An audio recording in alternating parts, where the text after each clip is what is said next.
The Galactic Council chamber floated in perfect silence above the neutral world of Concordia, a massive station that had witnessed 3 centuries of peaceful debate among 47 species who called themselves civilized. Ambassador Chun Wei sat in the junior seats reserved for humanity, the newest members of this ancient gathering that predated human spaceflight by 2,000 years.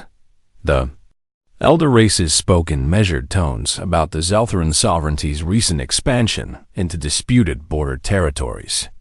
Their words carefully chosen according to protocols older than human writing. Chun listened and took notes while the Zeltheran representative, High Commander Vashkith, dismissed every concern with barely hidden contempt.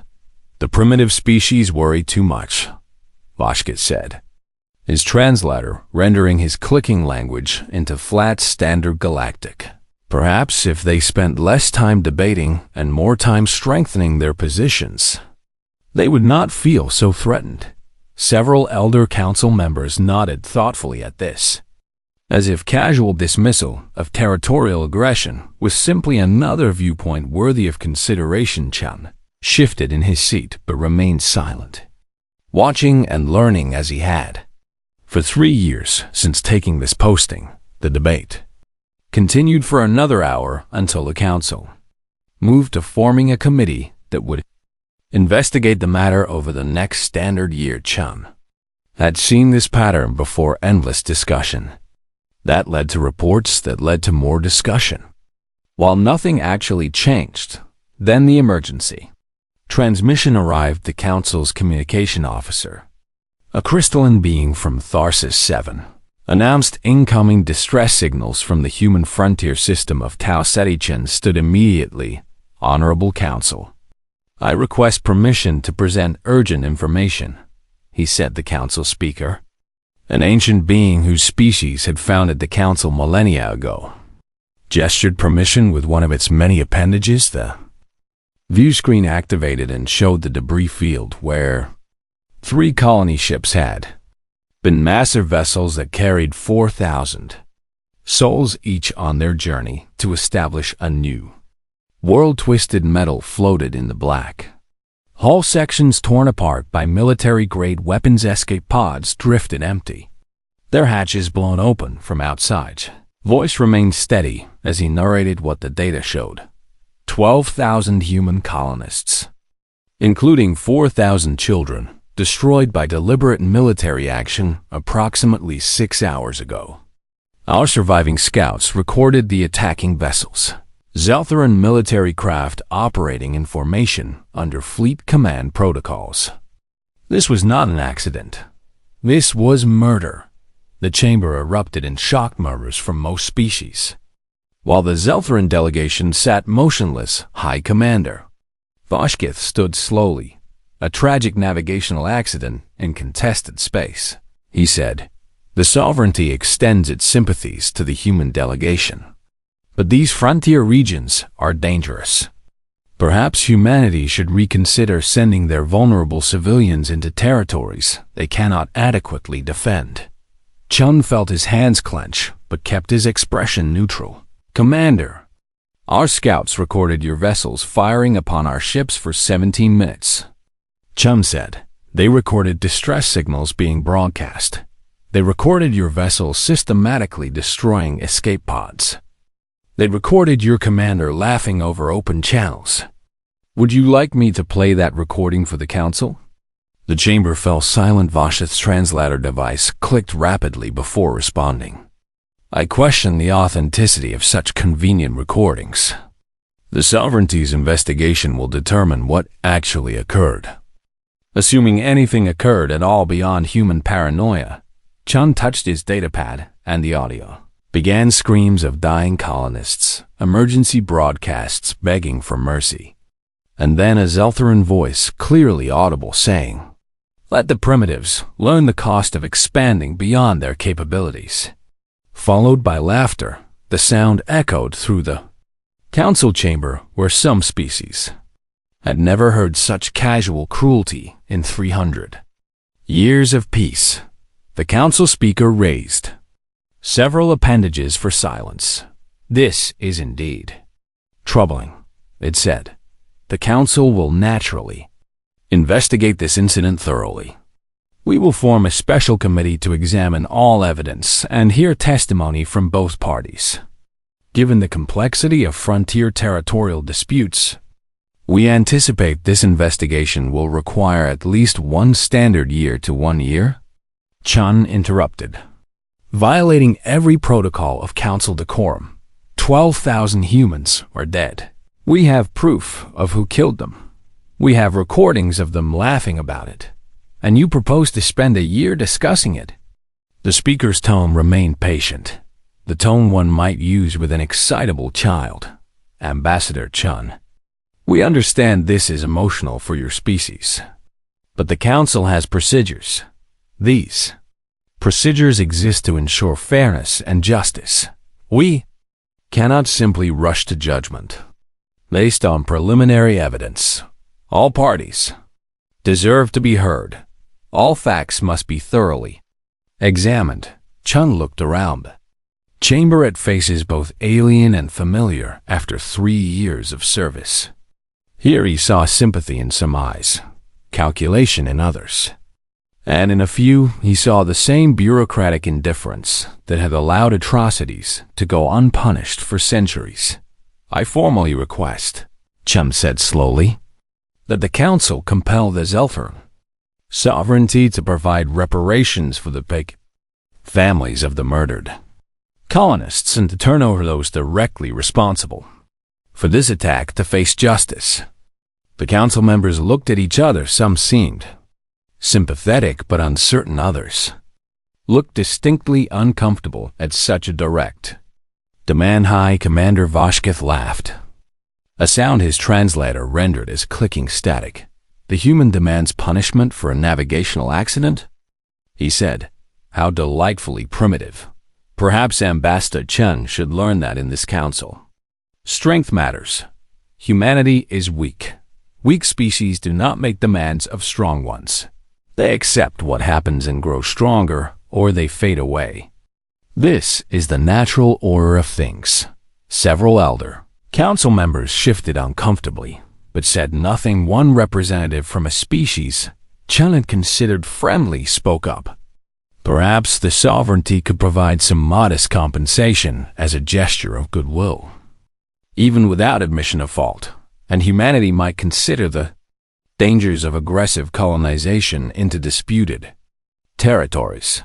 Both parties could learn from this unfortunate incident. Chun stood perfectly still for a long moment. He had come to the council believing in its ideals: cooperation between species, peaceful resolution of disputes, justice for all members, regardless of size or age of membership. 3 years of careful diplomacy and building relationships seemed suddenly worthless. The elder races would let the Zeltheran massacre humans because taking real action was inconvenient, because it disrupted the comfortable status quo, because humanity was new and therefore expendable. I see, Chun said quietly. He gathered his datapads and looked directly at the council. Speaker, Earth came to this council seeking justice through your laws, he said. We believed that joining this institution meant we would be protected by its principles. We were wrong. You have shown us today that your laws do not apply equally, that your justice is selective, that your principles bend to accommodate whoever is strong enough to break them. Earth will remember this lesson. He turned and walked toward the chamber doors, his footsteps echoing in the silence. Ambassador Chun, the council speaker, called out, "Where are you going?" This session is not concluded. Chun stopped at the doorway, but did not turn around. I am returning to Earth to report that the Galactic Council is incapable of providing justice for human citizens. He said, Earth will determine its own response to this attack. You may consider our delegation withdrawn pending further notice. Then he left, the doors closing behind him with a soft hiss. The council chamber erupted in concerned discussion. Most members seemed worried about the breach of protocol. The dramatic exit. The implications for Council unity, only a few seemed to grasp what had actually just happened. The Zeltharan delegation was laughing among themselves, making jokes about human emotionality and their inability to understand how power worked in the real Galaxy High Commander. Vashkith addressed the council. Let this be a lesson about admitting primitive species too quickly. Humans clearly lack the emotional maturity for civilized debate. Perhaps in a few more centuries, they will be ready. The council speaker attempted to restore order and move on to other business after all. There were trade agreements to discuss and cultural exchange programs to review. One dead human colony was unfortunate, but hardly worth disrupting the entire council schedule. What none of them understood, what even Chun himself barely understood in that moment of cold fury, was that humanity had just been given permission to handle the situation their own way, and humanity's way would be something the galaxy had not witnessed in 300 years of carefully maintained peace. The elder races would soon learn that there are worse things than chaos and violence in the galaxy. One of those things was giving a species as ruthless as humanity a reason to abandon civilization and embrace total war, but that lesson would come later. For now, the Galactic Council returned to its comfortable debates, confident that this unfortunate incident would be forgotten within a few cycles once the emotional humans calmed down and accepted reality. They could not have been more wrong. 3 months passed and the Galactic Council noticed something unprecedented in its 3-century history: absolute silence from humanity ambassador. Chem had not returned to the council. Chamber's human diplomatic channels did not respond to messages of any kind. Trade negotiations went unanswered. Cultural exchange programs received automated rejection notices. Every human merchant vessel had vanished from the established space lanes that connected the civilized galaxy. Human colonies had gone dark behind defensive arrays that blocked all communication and scanning attempts. The elder races found this behavior puzzling, but not particularly concerning. They are sulking, one council member said during a session. Give them time to process their grief, and they will return to the diplomatic process. The Zeltharan sovereignty found humanity's silence amusing. High Commander Vashkith publicly mocked the humans for hiding in their tiny corner of space like frightened children. Zeltharan expansion continued unchecked, and they began claiming several human frontier worlds as their own territory by right of strength. Several elder council members suggested perhaps sending a diplomatic mission to Earth to smooth over the unfortunate incident. But nobody wanted to actually volunteer for the task. It was easier to let time handle the problem. Then the reports began arriving, scattered and fragmentary. From the edges of Zeltharan space, a military outpost on the frontier moon of Calyx simply disappeared. One day it was transmitting normal status reports. The next day there was no signal at all. When a Zeltharan patrol arrived to investigate, they found nothing. No base, no debris field, no bodies. Just empty space where a facility housing 200 soldiers had been. The Bavia Zeltharan High Command dismissed it as a possible reactor malfunction that vaporized everything, though their own engineers said that was technically impossible. 2 weeks later, a supply convoy vanished between 2 core Zeltharan worlds. 3 battlecruisers escorting 15 cargo haulers, traveling along the most secure route in Zeltharan territory, simply never arrived at their destination. No distress signals, no debris, no trace at all. It was as if they had been erased from existence. Zelthar intelligence services began a quiet investigation, but publicly the sovereignty blamed pirates or natural phenomena. The third incident could not be explained away so easily. The Zeltharan colony on Arcturus Prime, home to 50,000 civilians, went completely silent. All communications ceased within a 30-minute window. A full battle fleet was dispatched to investigate. Expecting to find the colony destroyed, instead they found it perfectly intact. Every building stood undamaged, every defensive system was active and fully powered, every vehicle sat where it had been parked, but there were no people, not a single Zeltheran remained. Anywhere on the planet or in orbit, no bodies, no signs of struggle. No indication of where 50,000 civilians had gone. The only anomaly was that all the colony's defensive systems were pointing outward into space. Their targeting sensors locked onto empty coordinates, as if tracking something that was no longer there. The Zeltheran High Command began to worry. Though publicly they maintained that these were unrelated incidents with rational explanations, privately, they increased military patrols throughout their territory and began recalling expansion fleets from frontier zones. Then, the messages started appearing at Zeltheran military installations across there. Space simple text transmissions, no origin signature. Completely untraceable by any means their technology could employ. The message was always the same. 12,000. Just that number, nothing else. It appeared on command screens, on communication channels, even written in Zeltheran script on the hulls of ships that had been in sealed hangars, always the same. 12,000. The Zeltheran military recognized it immediately as the number of humans killed in the Tau Ceti attack. They took it as a threat and responded the only way they knew how, with overwhelming force. High Commander Vashkith ordered the assembly of the largest armada in Zeltheran history, 400 warships, including their most powerful dreadnoughts, gathered in their home system. It was an unstoppable force meant to crush humanity once and for all, to teach the primitives what happened when they threatened their betters. The Galactic Council learned of the fleet movement and held an emergency session. Several species expressed concern about such aggressive action, but the Zeltheran representative assured them this was simply a defensive measure against human terrorism. We will visit the human frontier and remind them of their place. Representative said, one demonstration of our power will end this childish behavior.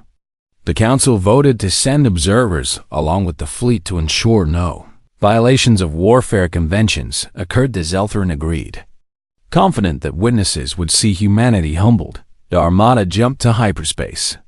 Destination: the human frontier system of New Johannesburg, a mining colony that had been one of humanity's earliest expansions. When the Zeltheran fleet dropped out of hyperspace in the New Johannesburg system, they found nothing. The colony was gone, not destroyed. Evacuated. Every human had left the orbital stations were empty, but still powered. The surface installation stood vacant but fully operational. It was exactly like Arcturus Prime. But this time, the Zeltheran were expecting resistance and found none. High Commander Vashkith stood on the bridge of his flagship, confused and angry. Where are they? He demanded. Where are the cowardly humans hiding? His sensor officer suddenly looked up from his station. Commander, the defensive satellites are still active, he said. They are broadcasting a message on all frequencies. The message appeared on every screen in the Zeltheran fleet. You came for war is what you will receive. Run home. Zeltheran, count your days. Vashkith laughed. Empty threats from an empty system, he said. They ran before we even arrived. Helm, set course for the next human colony. We will chase them down system by system until... Commander, the sensor officer shouted. Massive gravitic distortions detected. Multiple contacts dropping out of hyperspace. Behind us. Vashkith spun to look at the tactical display. His blood went cold. Dozens of contacts were appearing on sensors, emerging from hyperspace, not in front of his fleet where he had positioned his strongest vessels, but behind them, cutting off their escape route back to Zeltheran space. Human warships, hundreds of them. They had been waiting, knowing exactly where the Zeltheran fleet would arrive and how it would be Positioned, the humans had let the Zeltheran come deep into the system, had allowed them to arrange themselves in an attack formation facing an empty planet. Now the humans had them surrounded. All ships, defensive formation. Vashkith ordered, prepare to engage the enemy. But even as his fleet scrambled to reorganize, more human ships appeared on different vectors.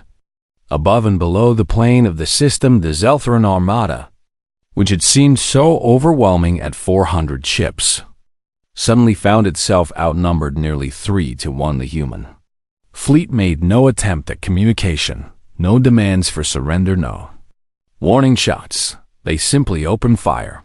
What happened next would be analyzed by military historians for generations. The Zeltheran had fought wars before, but always according to the accepted rules of civilized warfare: energy weapons at medium range, shields deflecting most attacks, battles that lasted hours or days before one side surrendered. The humans did not fight that kind of war. Kinetic projectiles traveling at significant fractions of light speed slammed into Zeltheran shields. The shields, designed to deflect energy weapons, offered almost no protection against solid metal moving that fast. Zeltheran battlecruisers, each massing millions of tons, were torn apart by weapons the Council species had abandoned as primitive centuries ago. Nuclear warheads, detonated in patterns that overwhelmed point defense systems. Through sheer volume, missile swarms numbering in the thousands struck from multiple angles simultaneously. Mass drivers launched projectiles the size of buildings that punched through shields and armor like they were not even there. The Zeltheran fleet tried to fight back, but their elegant energy-based weapons systems were designed for a different kind of warfare. Human ships used the asteroid belt for cover, appeared and disappeared, using tactics that violated every accepted rule of engagement. When Zeltheran vessels tried to target human ships, they found their sensors jammed by electronic warfare systems the elder races had banned as unsporting. The battle lasted 47 minutes. Of the 400 Zeltheran warships that entered the New Johannesburg system, only 23 escaped back to hyperspace. The rest were debris. The Galactic Council observers aboard one of the surviving ships transmitted everything they had witnessed back to Concordia. The elder races watched the recordings in horrified silence. This was not how civilized species conducted warfare. This was slaughter. This was extinction level violence, and the humans had executed it with perfect precision and absolutely no mercy. When Zeltheran commanders broadcast surrender signals, the humans simply kept firing. When damaged Zeltheran ships tried to rescue their crews from disabled vessels, human weapons targeted the rescue craft. The message was clear. There would be no quarter given, no prisoners taken, no mercy offered. Admiral Zhao, commanding the human fleet from a massive vessel designated UES Retribution, broadcast a single message after the battle ended. You gave our children no quarter. You received none in return. This is not war. This is extermination of Zeltheran debris. Inshoran. The emergency session of the Galactic Council began in chaos. Representatives from 47 species shouted over each other, their translation devices creating a cacophony of demands, accusations, and frightened questions. The council speaker struggled to restore order while the massive view screens displayed tactical data from the Battle of New Johannesburg. The numbers were staggering. 377 Zeltheran warships destroyed in less than 1 hour. Estimated casualties exceeding 40,000 military personnel. The Zeltheran delegation sat in stunned silence. Their previous arrogance completely evaporated. Their representative, a replacement for High Commander Vashkith, who had died when his flagship exploded, stood on shaking limbs. The council must intervene immediately, he said, his translator barely able to keep up with his rapid speech. Humanity is conducting genocide against the Zeltheran people. They are violating every convention of civilized warfare. They refuse to accept surrender. They are targeting rescue vessels. This is barbarism of the worst kind. The council must stop them before. The chamber doors opened and Ambassador Chun walked in. Flanked by 6 human marines in powered armor, the sight shocked everyone into silent snow. Armed forces were permitted in the council chambers under any circumstances. It was the most fundamental rule of the institution. Yet, here were humans in full military gear. Weapons clearly visible, even if not aimed at anyone. Chun walked calmly to the human delegation seats and remained standing. He did not ask for permission to speak. He simply began talking, his voice calm and cold. The Zeltharan debt stands at 12,000 lives. He said, as of this morning, humanity has collected 11,847. We require 153 more. The council speaker found its voice. Ambassador Chen, this is unacceptable. You cannot simply. We can. Chun interrupted, and we are. The council had its opportunity to provide justice through civilized means. You declined. Now we provide justice through our own means. He activated a holographic display that showed 14 human fleet movements. Throughout Zeltharan space, each fleet was moving toward a different target, and Chun helpfully labeled each one. Fleet Delta is currently approaching the Zeltharan Military Academy on Praxis 4, where the officers who planned the Tau Ceti attack were trained. He said, Fleet Epsilon is moving toward the Sanctuary Station, where Zeltharan forces massacred the indigenous Krell population 17 years ago. Fleet Zeta is heading to the Forge Worlds, where Zeltharan corporations use slave labor from conquered species. He continued through all 14 fleets, each one targeting a location where the Zeltharan had committed atrocities over the past century. The council members listened in growing horror as they realized the scope of humanity's campaign. This was not a retaliatory strike. This was a systematic dismantling of Zeltharan military and economic power. Each target will be given exactly 1 hour to evacuate all personnel. Chun continued. After that hour, the installations will be destroyed completely. We are not interested in conquest or occupation. We are interested in ensuring the Zeltharan sovereignty never again has the capability to murder 12,000 humans. A representative from one of the elder races stood up, a being whose species had founded the council millennia ago. Ambassador Chun, please, it said in a conciliatory tone. We understand your anger, but this path leads only to more violence. Let us arrange negotiations. The sovereignty will pay reparations. Those responsible will be punished. There is no need for this continued bloodshed. Chun looked at the elder representative with an expression that might have been pity. You had 3 months to offer negotiations. He said, you had 3 months to demand reparations. You had 3 months to punish those responsible. Instead, you did nothing while the Zeltharan mocked us and claimed our worlds. Your opportunity for peaceful resolution expired when you chose procedure over justice. The Zeltharan representative found its courage. The council must impose sanctions on humanity, economic blockades, diplomatic isolation, even military intervention if necessary. This aggression cannot stand. Chun smiled. And it was not a pleasant expression. Try it, he said simply. We have spent 40 years studying your fleets, your technology, your tactics. We joined this council and participated in joint military exercises specifically to learn your capabilities. We built our entire military doctrine around defeating all of you if it became necessary. We hoped it never would. The Zeltharan made that hope impossible. He gestured to the holographic display.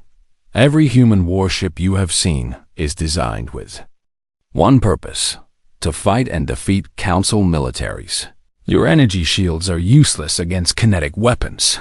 Your elegant long-range warfare doctrine fails against our close-range missile swarms. Your centuries of peace have made you soft and predictable.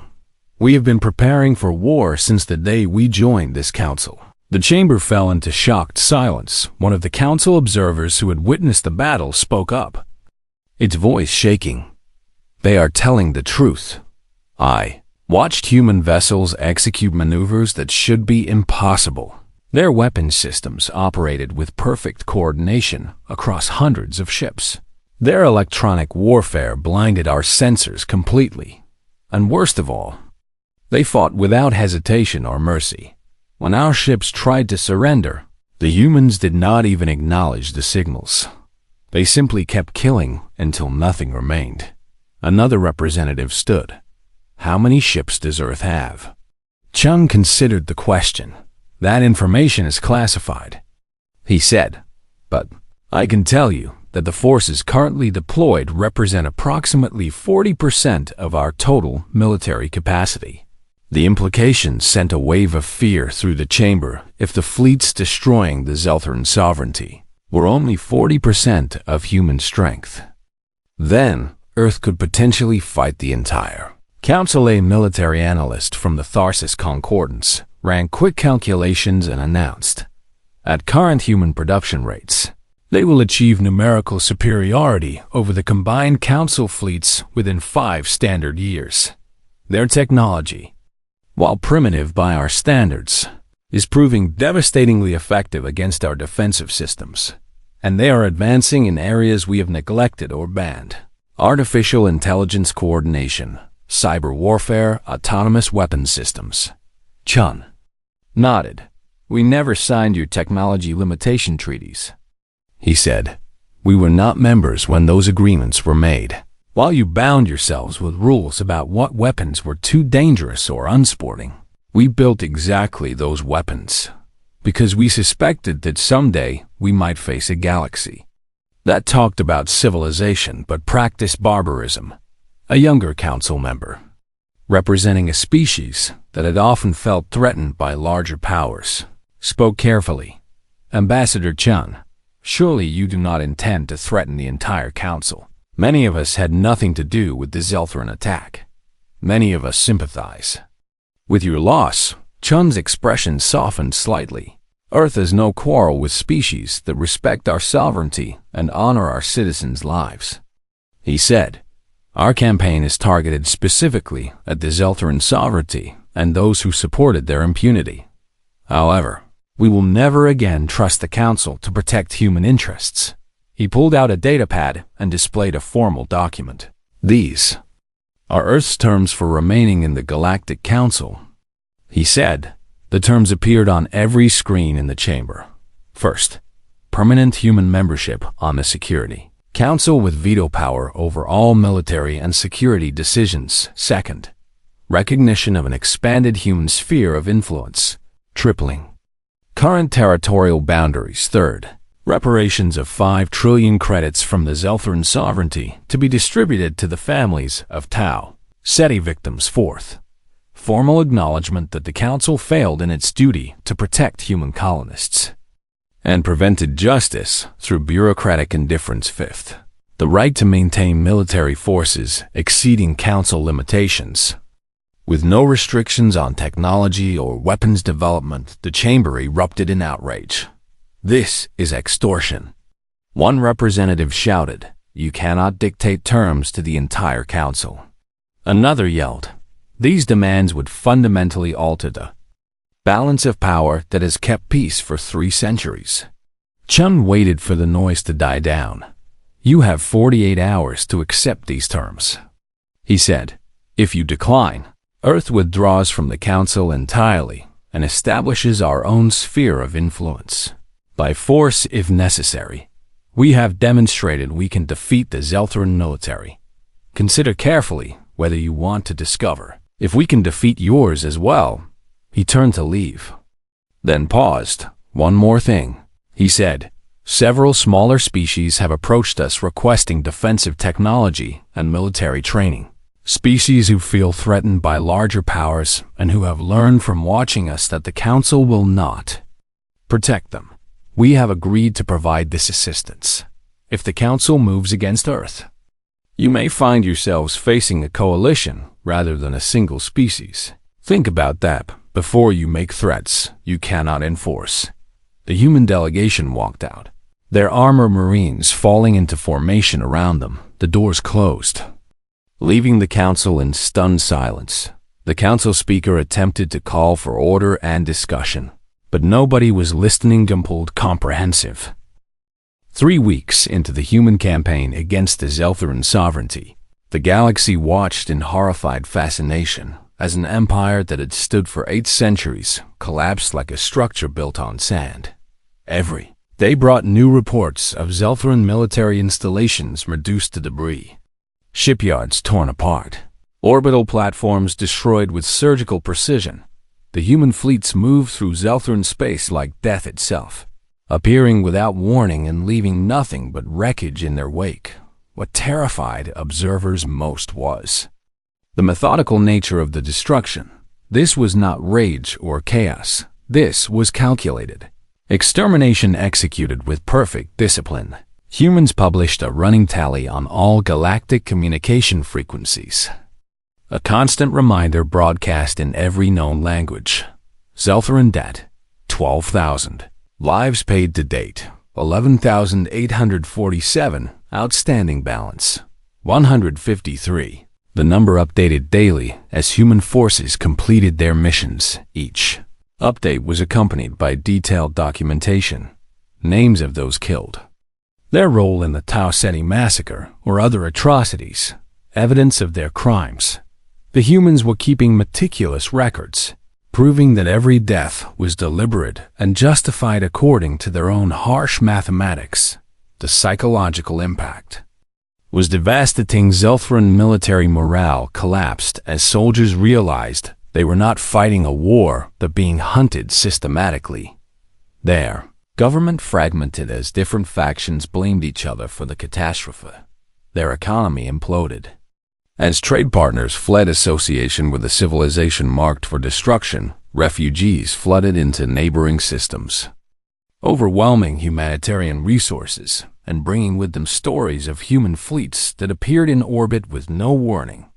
Every story was the same: 1 hour to evacuate, then total annihilation of anything military or industrial. Civilian populations were not targeted, but neither were they given any choice about abandoning their homes. Other species began fleeing regions near Zeltheran space, terrified they might somehow be caught in the human campaign raid. Routes shut down economic networks that had functioned for centuries, severed overnight. The galactic economy began contracting as species realized that the long peace had made them complacent and vulnerable. The Galactic Council met daily in emergency sessions that accomplished nothing. Some species demanded immediate military intervention against humanity. Others urged appeasement and negotiation. The elder races, who had built the council and maintained its traditions for millennia, found their authority crumbling. If they could not stop one species from conducting total war, what purpose did the council serve? On the 21st day of the campaign, Ambassador Chun appeared before the council unannounced. He walked into the chamber flanked by human marines, this time with no one challenging the breach of protocol. The debt will be satisfied within 48 hours, he said without preamble. Every individual directly responsible for the Tau Ceti massacre will be dead. Every installation that supported or benefited from that attack will be destroyed. Then humanity will cease offensive operations. The relief in the chamber was almost palpable. Several representatives began speaking at once, offering thanks and praising human restraint. Chun raised a hand for silence. However, he continued, and the word dropped like a stone. Earth has learned valuable lessons about galactic justice during this campaign. We have learned that your laws apply only when convenient. We have learned that your principles are negotiable. We have learned that your word means nothing when measured against political expediency. We will never again trust the Council to protect human interests. He activated a holographic display showing human fleet deployments as agreed. Humanity now maintains permanent Security Council membership with veto power. Our sphere of influence has tripled, incorporating former Zeltheran territories and several systems.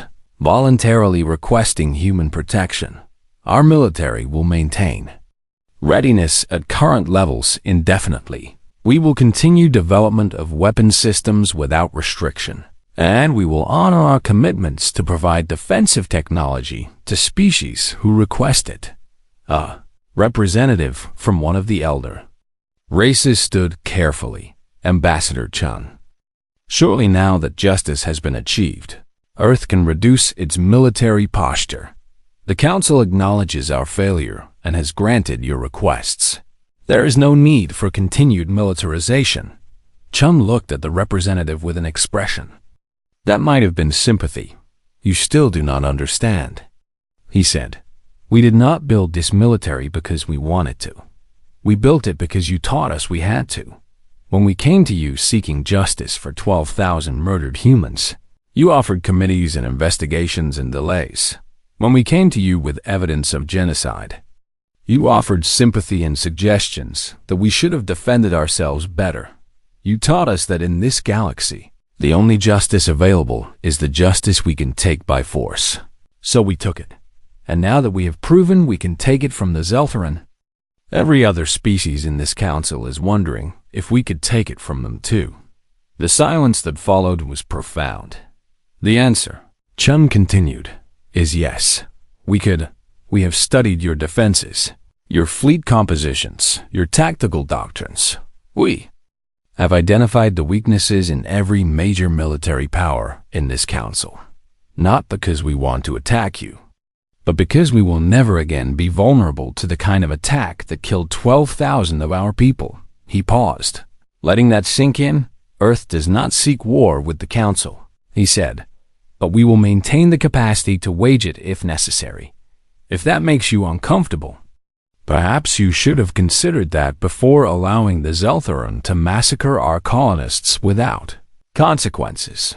A younger council member, representing a species that had been among the first to request human defensive technology, spoke up. What does Earth want from the galaxy now? They asked. What future do you envision? Chun considered the question carefully. We want what we have always wanted, he said. Security for our people, justice when we are wronged, the right to exist without being subject to the predations of stronger powers. The difference is that now we do not rely on the Council to provide those things. We provide them ourselves. And we help other species do the same. Over the following weeks, the full scope of humanity's strategy became clear. Earth was not simply defending itself. It was fundamentally restructuring galactic power dynamics. The Defensive Technology Sharing Program expanded to include 23 species, all of them smaller powers that had historically been vulnerable to larger neighbors. Human military advisors were training foreign fleets in the brutal tactics that had destroyed the Zeltheran. Human shipyards were producing vessels for sale to allied species. At cost, a network of mutual defense agreements was forming, all centered on Earth as the guarantor of security. The elder races watched with growing alarm as their traditional dominance eroded. Species that had once sought their patronage now looked to humanity for protection trade agreements that had favored. Larger powers were being renegotiated with human backing for the smaller parties. The careful balance of power that had kept the peace for 3 centuries was collapsing into something new and unpredictable, and through it all, humanity maintained its military readiness. Shipyards continued producing warships, defensive installations continued fortifying training. Exercises continued preparing for large-scale warfare when a brave council representative finally asked Chun why humanity maintained such a massive military in peacetime. His answer chilled them. Because peace is a luxury afforded only to those who can wage war. He said, for 300 years, you elder races maintained peace because you were strong enough that no one dared challenge you. You taught us that lesson. Well, now we are strong enough that no one will dare challenge us. We did not want to be a military power. We wanted to be explorers, traders, scientists. You made us into warriors when you failed to protect us. Live with what you created. The Zeltheran sovereignty, meanwhile, ceased to exist as a unified entity split into 3 smaller nations under the supervision of Council. Peacekeepers, including human forces, they served as a living reminder of what happened when you attacked humanity. The final tally was exactly 12,000 Zeltheran deaths. Humanity published a complete list. Every name, every crime, every piece of evidence justifying their execution. It was vengeance. But it was precise vengeance. It was brutal, but it was measured brutality, and that precision, that cold calculation, frightened the galaxy more than random violence ever could, because random violence could be dismissed as barbarism. But this was something far more dangerous. Civilization choosing to embrace total war while maintaining perfect moral certainty that they were justified. Several elder species privately discussed whether the Council had made a terrible mistake in accepting humanity's terms. Perhaps they should have fought, even at great cost, rather than allowing humanity to gain so much power. But every military analysis came to the same conclusion. War with Earth would be devastatingly costly, the outcome uncertain, and even victory would leave the galaxy's infrastructure in ruins. Humanity had forced the Council to make a choice between maintaining traditional power structures and avoiding mutual destruction. Pragmatism won, but the resentment lingered. Earth had gotten everything it demanded: power, territory, security, vengeance, but they had also created something